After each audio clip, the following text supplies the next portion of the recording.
Hey guys, welcome to a video of my 2000 Honda Civic SiR. For those of you who aren't Honda nerds who might be a little confused, Honda sold the 6th and 7th generation Civics. The SI was the SiR here in Canada. For whatever reason they decided to do that, and then for the 8th gen they went back to making the naming the same across both markets, but for whatever reason they decided to name it the SiR for this generation. Same car as the 99 to 2000 Civic Si you guys got in the States. Same engine, couple of extra features you guys didn't get that we'll touch on. But anyway, there aren't many reviews of this car on YouTube, so I thought why not give it a go and show you guys mine. I did see the Topher, one of my favorite YouTubers, uploaded a video of one not too long ago, but I thought I could give you guys some impressions of what it's been like to own and live with this car, because I've had this for 11 years now. My parents bought me this car in 2011 to use to get to and from college. I bought it back then. We bought it, it had 120,000 kilometers on it. 11 years later, we are now at 182,000 kilometers. Most of that was in the first 5 years. For those first 5 years that I was going to school, this car was pretty much daily driven. After finishing school, I've always had another car, and this car's always just been the kind of old toy to take out every summer for a few thousand kilometers. But yeah, let's quickly hop outside and quickly take a look at the exterior, and then we'll come back in, give the interior a closer look, and go for a drive. And we will talk more about the interior later, but you can probably see right away, this is not the factory steering wheel on the car. This car does have a few modifications, light modifications, nothing crazy. The engine, powertrain are all still as they were from the factory. But yeah, obviously this is a S2000 steering wheel that I put on. The factory steering wheel in this car is a little bit bigger, 4-spoke. I'll maybe insert a picture of it here.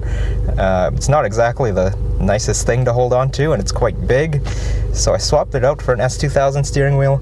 And because this S2000 steering wheel is from the same era of Honda, the airbag connector and the bolt all bolt up and plug in perfectly. Even the cruise control only takes very, very quick modification to the plug, and the cruise control plugs right in and works as well. Okay, so walking around the outside, we did get an extra color here in Canada. For the US SI, you got the blue, the red, and the black. Canada, we got a 4th extra color, which is this Vogue Silver Metallic. Otherwise, same styling details as the US SI. Got your dual cam VTEC sticker, as was common with Hondas of this era. And like with the SI, you got the body painted side moldings and side skirts, these 15-inch rims, tires, still on the factory tire size here, 195/55 R15s. We are on just some pretty basic all-season tires here, which are getting worn down pretty good. I'll have to get new tires next year. Otherwise, you may notice the car is lowered just a tiny bit. We are on Eibach Sportline springs. These are lowering the car by about an inch all the way around. Coming to the back, same pretty clean, simple design carried through. Quickly take a look at the trunk here. Actually have pretty decent trunk space for a car this size, measuring in at 12 cubic feet. You even get a spare tire and a jack underneath, and your tire tools. As we can see, SiR badge there, a little bit different from the US red SI sticker. This one's an actual emblem there. Do have an aftermarket exhaust on this car.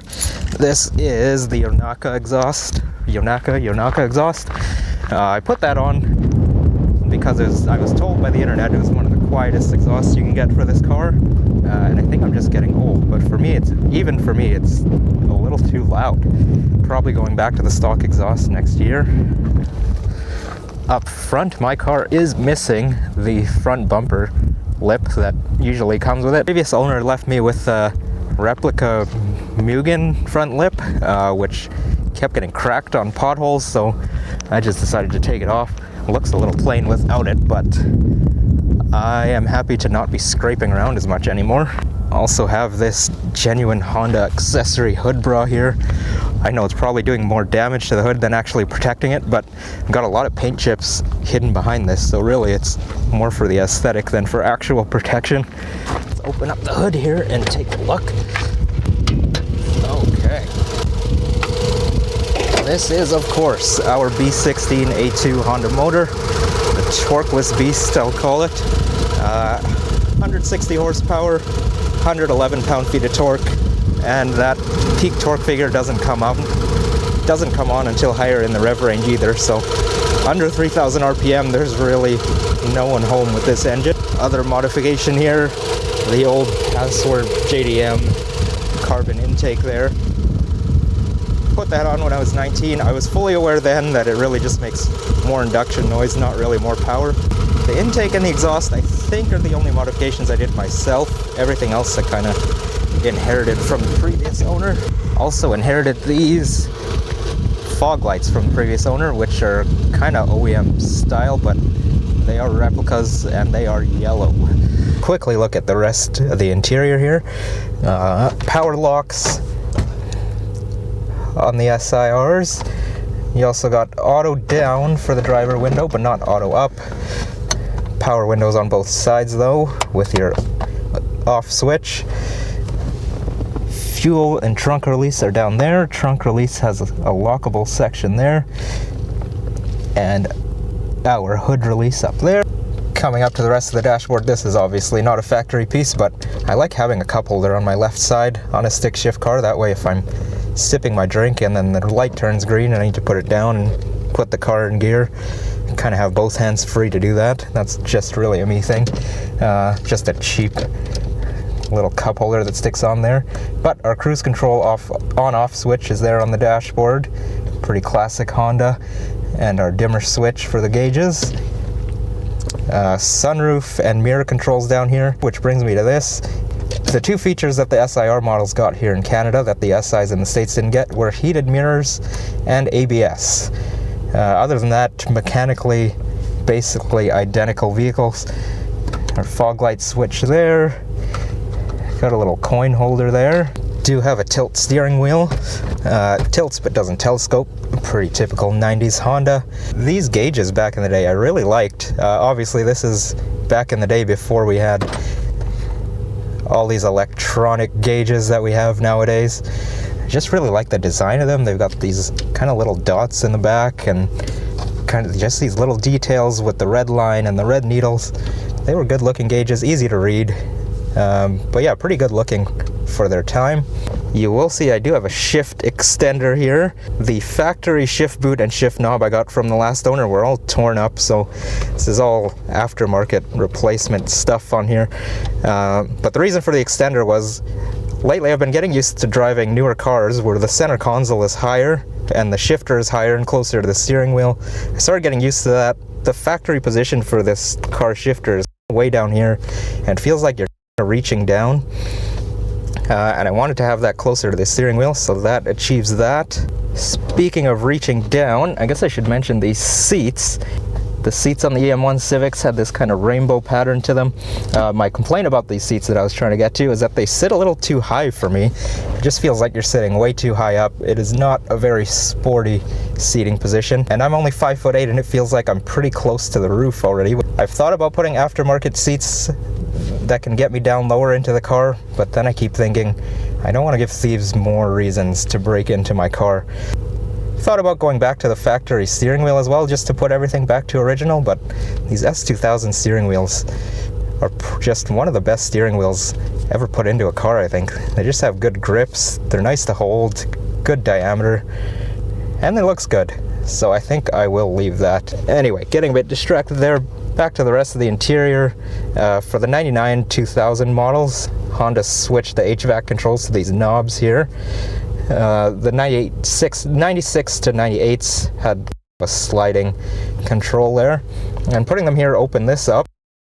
You could fit a doubled-in receiver in here. I just have the old period correct one here. It doesn't even have Bluetooth, just an aux port, so I have a Bluetooth adapter there. But this car was a little bit ahead of its time. Accidentally, Have this pocket here, and you got another deep pocket down there. Great place to stick a phone. Got a couple places to put your big modern smartphones that'll fit. Cup holders are down here, which are in front of the shifter, which is great. Don't get in the way. Your drinks don't get in the way when you're shifting. Got a pretty decent sized glove box there, which clearly I haven't cleaned out much in the 11 years I've had this car. We do have sun visors with mirrors. They are not illuminated. And a couple ceiling lights back and front. The 96 to 98 Civics didn't have this extra one up here. And standard size sunroof there. Controls on the dash like we saw earlier. Anyway, I guess we'll quickly hop into the passenger seats, show you guys what those are like, and then we'll go for a drive. Alright, hopping into the passenger side here. You do have pretty good legroom up front in this car. The car is just a little narrow, and the two front seats are pretty close together, so whoever is your passenger isn't going to be too far away from you, so hopefully you don't hate them. Oh, there is a center console here I didn't show earlier. Pretty small, but you can fit a decent amount of small items in there. Really nothing else too interesting up here. Let's just move into the back and see what the space there is like. Hopping into the back here, actually not too bad as far as two-door cars go. Just pull this lever and the whole seat comes forward pretty nicely there to let you in. Excuse all the dog fur, I do bring my dog with me. There's usually a dog seat cover here, but took that out for now. And if you bring this seat kind of to a middle position, legroom back here isn't too bad. I could get comfortable like this for a short trip. Again, I'm not super tall. So moving back behind myself where I'm driving though, I'm not that tall of a driver, but you can see how limited the space is behind me already. My knees are right into the seat there. And again, I could fit, but I wouldn't want to be here for very long. Headroom in the back is even worse than up front. My head feels like it's pretty close to the ceiling. No armrest here to pull down. And the old center seat belt here is the old 2-point belt. Nowadays I rarely have anyone in the back seat, but I would definitely treat this as a 4-seater because these 2-point belts probably aren't very safe. There's something some of you probably haven't seen in a long time. Steering wheel lock. Which isn't that hard for a thief to get off, but I figure something they might want to steal would be the steering wheel. Those S2000 steering wheels are going for pretty good prices nowadays, and they'd have to cut the steering wheel off to get that thing off. Anyways, guys, yeah, let's start going for a drive here. Clutch take up in this car is actually pretty high. Pretty close to the top of the pedal travel.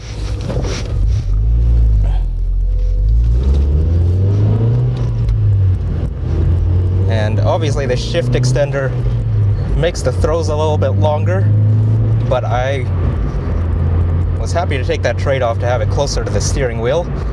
At 160 horsepower, this car isn't beating anyone at races anyway, so the fact that my shift time might be a little longer doesn't really matter, does it? This car is definitely more for the 90s Honda nostalgia and the character and kind of the old school feel of it, more so than outright performance.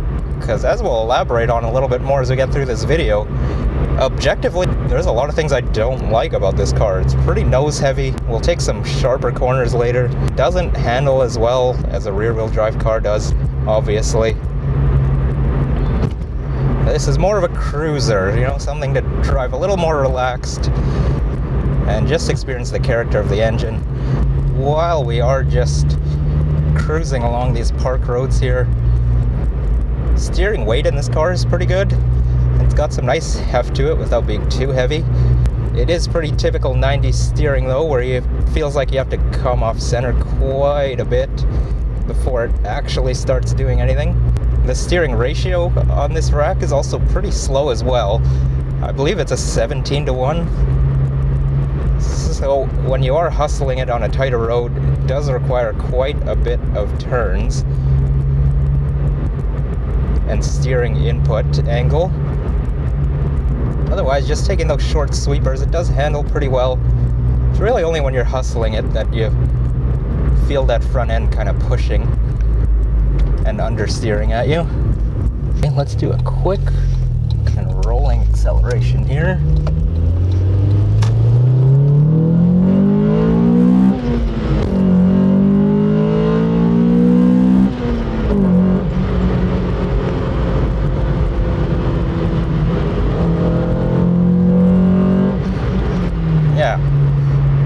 You can hear this engine has a very pronounced VTEC crossover there at 5,600 RPM. One of the reasons I like having an aftermarket intake on this car, it really amplifies that VTEC crossover. 0 to 60 mile per hour times for this car were rated about 7.2 to 7.5 seconds. I'm sure we've lost a bit of power as this car has aged, but it still feels like it pulls pretty good up top.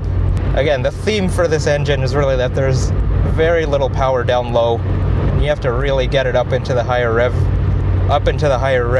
if you want to feel any power. While we are on this boring straight road here, this car was originally rated from the EPA for getting 26 miles per gallon city, 31 highway. I pretty much get exactly that doing pure city or pure highway driving. Pretty accurate numbers, I would say.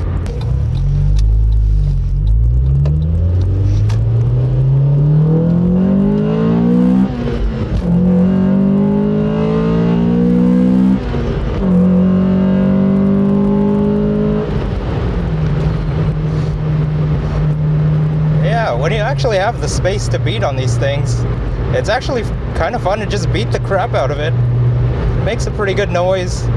Obviously, it's not the fastest car, but there's just something so good about these old Hondas. Back in the 90s, this is when Honda really was at its peak. Cruising on the highway here, 110 kilometers an hour, about 3,800 RPM. So this thing does like to rev high on the highway. I'm almost surprised it's able to pull out 31 MPG on the highway, given how high it's revving all the time, but it is a tiny 1.6. It's an older car, so on the highway, quite a bit of road and wind noise coming through. It's funny, if you read period reviews of this car, of this generation Civic, a lot of them are saying that it's one of the quietest compact cars in the segment. Just goes to show you how far we've come in terms of highway noise isolation on newer cars. It is quite windy outside today as well, so there's some extra wind noise coming in. If you can deal with the noise though, it's not a bad car to cruise on the highway. Wheelbase on this car is 103 inches. It's pretty decent.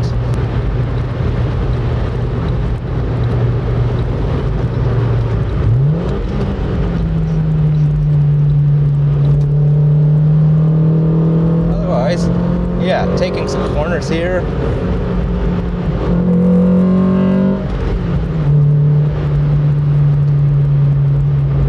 Honestly, as long as you're not pushing this car to 10 tenths, which you shouldn't anyway, it actually handles pretty well.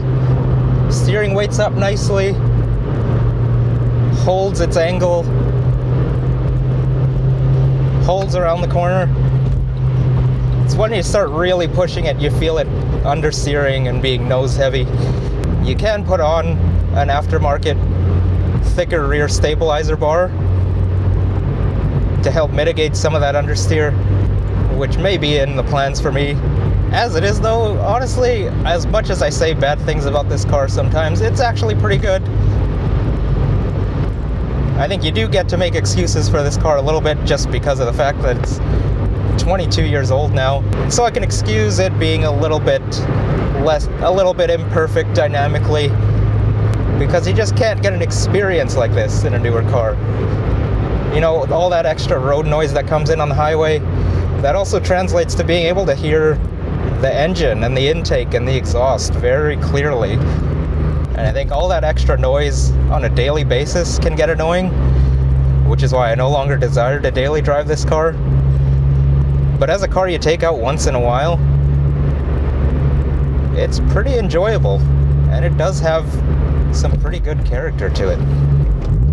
Pedals in this car, for heel towing, spaced out a little bit farther than I would like, but still not so far that it's impossible. And the throttle response, this being an old school cable throttle, is excellent. very easy to rev match, very quick responses. Ownership, in terms of maintenance, it's been pretty smooth sailing. Pretty much just keeping up with your fluids, belts, brakes. One time I did have to replace the radiator. There was a small crack in it and it was leaking kind of at the top. Put in a new radiator. That was probably the biggest problem I've had in the last 11 years, and it was a pretty small one that I caught early. Probably also one of the biggest reasons why I can't seem to find a way to get rid of this car. It costs me almost nothing to keep this car. Now that I already have it, it costs me the price of oil changes. And I mean, it is a Honda with a manual transmission. What else can you say there? Not surprising.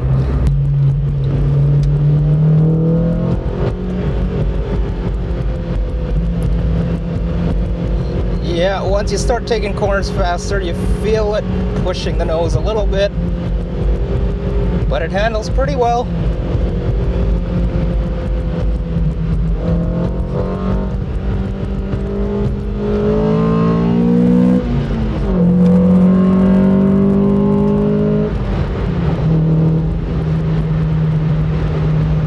Gearing in this car is pretty short, especially for a 5-speed. You do have to get into third to hit 60 miles an hour. 120 kilometers an hour, 75 miles an hour. You're right at 4,000 RPM. So yeah, again, like I said, it is a rever on the highway.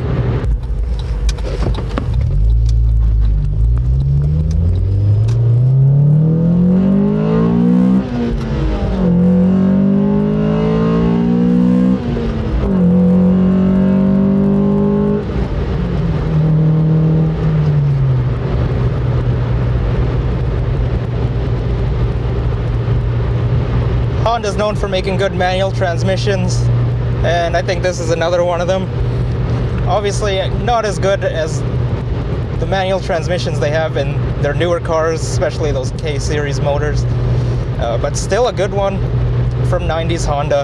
It definitely feels like you can really just mash the shifter into gear and the transmission just seems to be totally fine with it.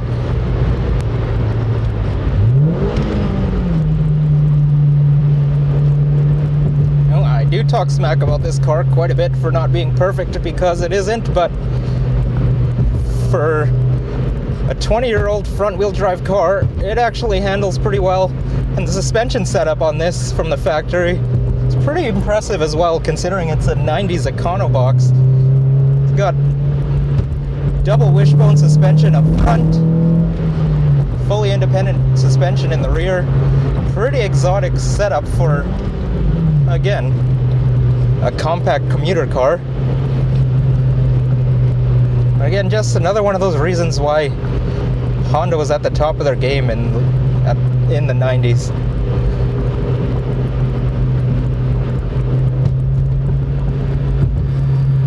Again, you can't get around the front heavy nature of it, but it does feel confident.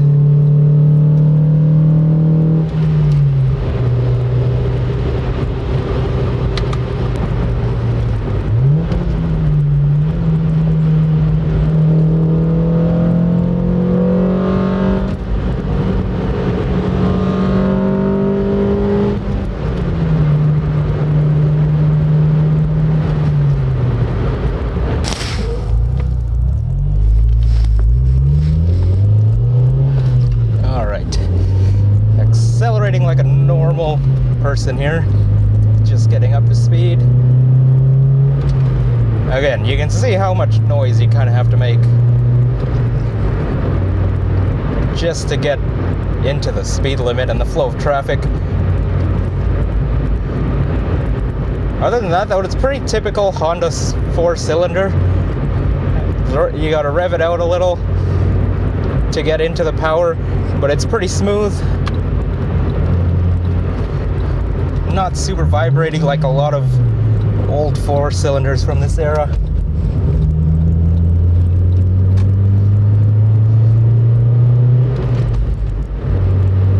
Revs up and down pretty nicely.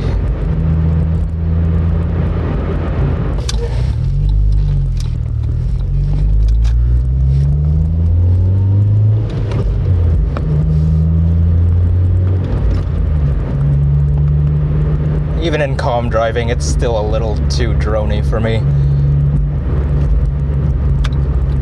So we will probably take that exhaust off.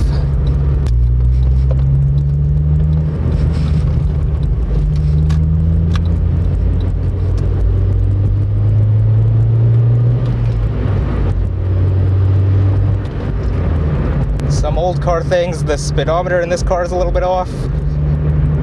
It's reading about, typically reads about 5 kilometers an hour faster than I'm actually going.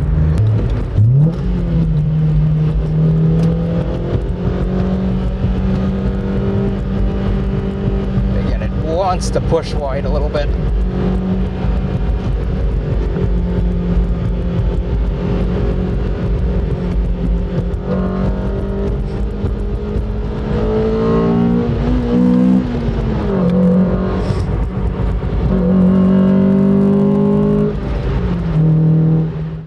There is no limited slip differential in this car from the factory.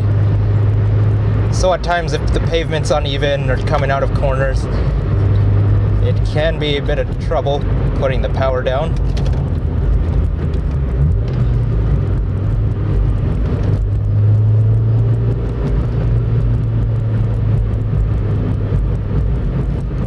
If you're not driving all out though, with just 160 horsepower, never really has enough power to overwhelm the tires too much at the front.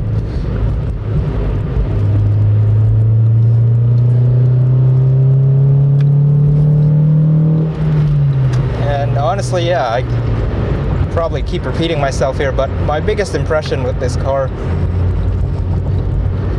is that honestly 160 horsepower in a car that only weighs 2,600 pounds actually isn't too bad of a power to weight ratio. It's just that again, it's the lack of torque down low and the fact that you have to reach way up into the RPM band before you finally start feeling any power, before you start feeling any of that torque that it does have. That's the part of this car that kind of wear you out on a day-to-day. But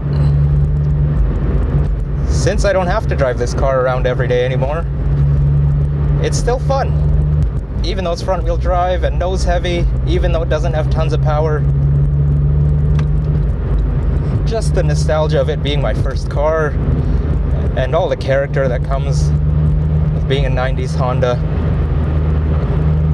that's always been enough for me to enjoy this car. As a once-in-a-while car, it is a treat to bring out. Especially knowing that you can just beat the crap out of it. And it's a Honda, and it's reliable, and it can handle it all day long. So yeah, guys, if you have come across this video, thanks for watching, and I will see you guys in the next one.